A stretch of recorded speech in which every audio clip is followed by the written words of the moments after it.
E a gente fala agora continuamos falando sobre varíola dos macacos ou a monkeypox. A gente vai conversar sobre esse assunto com o médico Alexandre Naime, vice-presidente da Sociedade Brasileira de Infectologia. Doutor, muito obrigada por conversar com a gente. Boa noite. Boa noite, Muriel, e a todo mundo que está ligado na CNN. Prazer estar aqui com vocês. Prazer é nosso, doutor. Essa é uma preocupação, monkeypox, é uma preocupação somente da Europa ou a gente precisa estar em alerta aqui também? Muriel, essa é uma preocupação global. Nos assusta a declaração do ministro da Saúde dizendo que é um problema localizado ou que está em pior nível na Europa, levando a isso uma subestimação do que está acontecendo no Brasil. O Brasil, como foi colocado na reportagem, nós já temos mais de 700 casos notificados, mas isso é apenas a ponta do iceberg. Por quê? Porque a atual forma da monkeypox é uma forma clínica de muito difícil diagnóstico. Em muitos pacientes, a doença se assemelha a uma espinha, a uma pequena lesão, a um herpes, e isso dificulta, obviamente, a própria suspeição do paciente que tem a lesão, mas também, caso ele venha procurar atendimento médico, a suspeição pela equipe de saúde. Portanto, é um problema global e também brasileiro, e nós ficamos mais otimistas com a decretação do estado de emergência de saúde pública pela OMS. A gente precisa de duas coisas. Primeiro, alertar a população que essa transmissão está muito alta e, segundo, treinar as equipes de saúde, fazer um serviço de educação em saúde continuada para melhorar a suspeição clínica e, com isso, ter mais diagnóstico e conseguir identificar esses pacientes.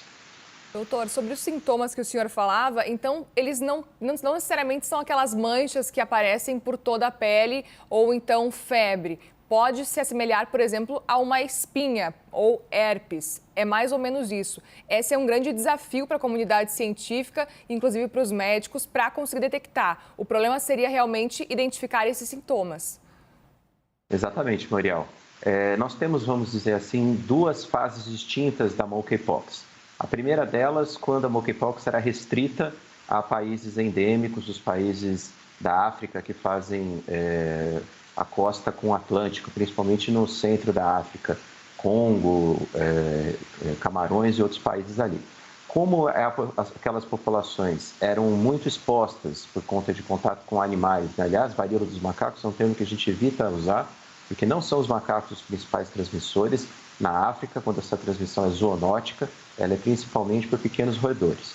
Agora que ela saiu da África, que é uma doença que está se disseminando no mundo todo, né? A gente viu aí que são mais de 15.600 casos em 75 países e já houve, infelizmente, apesar de geralmente ser uma doença leve, 5 óbitos em pessoas que têm baixa imunidade ou extremos de idade.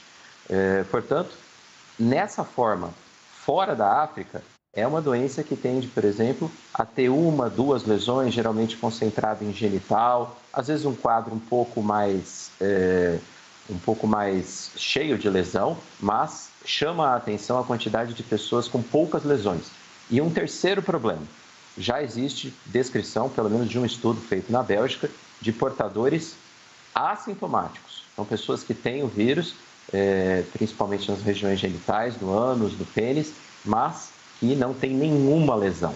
Isso eleva o desafio de contenção da monkeypox e, por isso, toda essa procura, toda essa busca por uma distribuição de vacina que seria o jeito mais fácil de lidar com esse problema. Doutor, como se prevenir, como se cuidar enquanto a vacina, por exemplo, não chega aqui no Brasil? A monkeypox é uma doença que tem como principal via de transmissão o contato entre peles. Então, se eu tenho uma pessoa com uma lesão pustulosa, uma pequena vesícula, uma pequena bolha com conteúdo líquido, ou essa bolha já se rompeu, formou uma ferida ou com crosta, ela está transmitindo. Essa é a principal via de transmissão. Se eu tiver contato com essa pessoa, eu posso, contato de pele com pele, e aí a gente discute muito, né, se é ou não é uma infecção sexualmente transmissível. A gente sabe que sexo é uma atividade que envolve contato de pele, pelo próprio ato sexual em si. Então, esse é um ponto. Outro ponto é que a doença Também tem transmissão por gotícula, quando eu estou próximo da pessoa, então pequenas gotículas podem voar, estou falando, uma gotícula cai na boca, no nariz ou no olho da outra pessoa, isso pode ter transmissão. Essas gotículas podem ficar em superfície, se alguém tipo, colocar a mão, colocar a pele, pode se contaminar. E existe, em menor chance, mas é possível, também a transmissão para aerosol. Se eu estiver num quarto fechado com uma pessoa doente, isso acontece principalmente no hospital, a pessoa pode se infectar. Então é muito difícil nós conseguimos frear a transmissão. Das melhores formas é que todas as pessoas que tenham a descrição da doença, então começa com uma pequena vermelhidão, essa vermelhidão forma uma pústula, forma uma placa e depois incha com um volume líquido ali dentro, geralmente parecido com pus. Essas pessoas têm que procurar atendimento médico e ser testadas. Quando eu quebro a cadeia de transmissão, coloco essa pessoa em isolamento, eu evito que outras se infectem. Então, esse, no momento, é a melhor forma de a gente conseguir frear a transmissão em larga escala. Doutor, aproveito para chamar a Basília Rodrigues, nossa analista, que tem pergunta também. Basília. Oi, tudo bem, doutor? É muito difícil a gente não fazer algumas comparações com o problema da Covid-19, né? Pelo qual a gente ainda está passando, mas pelo menos deixamos o momento de ápice, né? Eu costumo dizer que os danos deixados pela Covid aqui no Brasil, mais de 600 mil mortos, ainda são muito recentes, ainda causa muita dor na população brasileira e agora vem uma nova doença, já classificada aí como emergente, né, como emergencial, demanda mais atenção dos governos e das pessoas. Eu gostaria que o senhor falasse, então, de vacina e de máscara. Pelo que o senhor está nos relatando aí, uma das formas de prevenção a esta nova doença é a utilização de máscaras. E sobre a vacina, outros países, então, já estão vacinando contra a monkeypox? Boa noite, Basília. O seu comentário foi perfeito. Existe a necessidade de uso de máscara quando um doente confirmado estiver num local fechado. Então, vamos imaginar, esse é a principal preocupação, por exemplo, no hospital. Se por acaso eu tenho que internar um paciente com monkeypox, e já existem surtos, infelizmente, que aconteceram no Reino Unido, na França, as pessoas têm que usar todas as medidas de proteção que nós colocamos, então, a transmissão contra gotícula, contato e aerosol. São essas três formas. É lógico que nós estamos falando de uma pessoa numa sala pequena, num quarto pequeno, então você tem maior chance de formação de aerosol. Mas, lembrando, uma coisa muito importante para não confundir o telespectador. A forma mais eficaz de transmissão da monkeypox é o contato pele com pele. A transmissão por gotícula é a segunda, em terceiro lugar, por transmissão por aerosol. Então, ela é menos eficaz. É como se fosse um espectro, né? Com certeza, a Covid-19 tem uma transmissão por aerosol mais importante do que a monkeypox. Mas se você estiver num ambiente fechado, isso sim é necessário. E aí, o segundo ponto que você colocou das vacinas, né? Como a gente viu, é uma doença de difícil diagnóstico, em que nós temos que treinar, alertar a população para procurar o atendimento em saúde. O profissional de saúde tem que aumentar a barreira, tem que aumentar a suspeição, a sarrafa de suspeição para quase todo caso que tenha semelhança e ser testado. Tudo isso é muito difícil. O que a gente imagina? Que a doença vai se disseminar cada vez mais.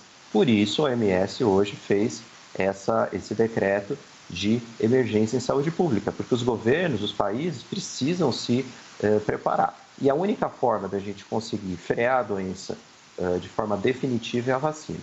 A vacina contra a monkeypox, ela é bem diferente das vacinas para a Covid, porque os vírus são muito diferentes.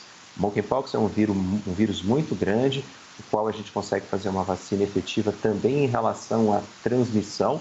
A vacina da Covid, ela tem alguma efetividade de transmissão, mas o principal objetivo é evitar a gravidade. Então, é uma doença diferente, tem aspectos distintos. Obviamente, a monkeypox não tem a letalidade da Covid. A gente viu aqui, né? Eu separei os dados agora que a OMS soltou. São 15.600 casos com 5 óbitos. Uma doença muito menos grave, isso no mundo todo. Mas, lógico, né, pela dificuldade de diagnóstico e pelas taxas crescentes de transmissão, é necessário ação e, por isso, acertadamente, a OMS decretou estado de emergência em saúde pública. Doutor Alexandre Naime, vice-presidente da Sociedade Brasileira de Infectologia, muito obrigada por conversar com a gente e esclarecer nossas dúvidas sobre a monkeypox. Uma ótima noite, Basília, Muriel, e a todo mundo que está ligado na CNN. Obrigada, doutor. Obrigada, Basília.